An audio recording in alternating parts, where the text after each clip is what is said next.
বছরের শুরুতেই নেমে এসেছে কনকনে শৈত্যপ্রবাহ। একই সঙ্গে ঘন কুয়াশার চাদরে ঢাকা পড়েছে জনপদ। বিগত সপ্তাহ ধরে শীতের প্রকোপ বেড়ে যাওয়ায় দুর্ভোগ বেড়েছে ছিন্নমূল মানুষের। প্রচণ্ড তীব্র শীত আর একটানা ঘন কুয়াশার কারণে বিপর্যস্ত হয়ে পড়েছে মানিকগঞ্জের জনজীবন। তুষারাচ্ছন্ন বাতাস আর ঘন কুয়াশা সহ হাড় কাঁপানো শীতে জুবুথুবু হয়ে পড়েছে এই জেলার মানুষ।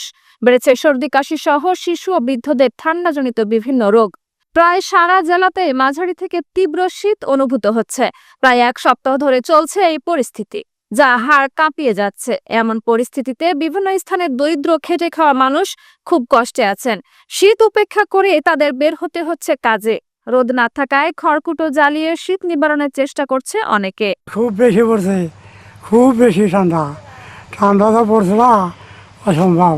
ঠান্ডা বাতাস নদী নাই, প্রচুর শীত পড়ছে ভাই। শীতের মধ্যে গাড়ি চলে আধ কোটা মোটা লাগে, ঠান্ডা লেগে জমা যায়, ওরা চেক দিয়ে আর কি সোজা করে আবার যাই দুই এক খেপ দিয়ে টিয়ে। এখানে কাজ কাম না করলে তো ভাই জীবন জীবিকা চলবো না। 4 দিন ধরে রোদ না ওঠার কারণে শীত বেশি পড়ছে।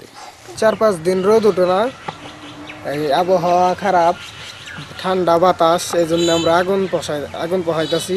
5 দিন ধরে রোদ উঠে না, খুব ঠান্ডা এবং বাতাস, আমরা আগুন ধরাইয়া আমরা শরীরটা গরম করতেছি।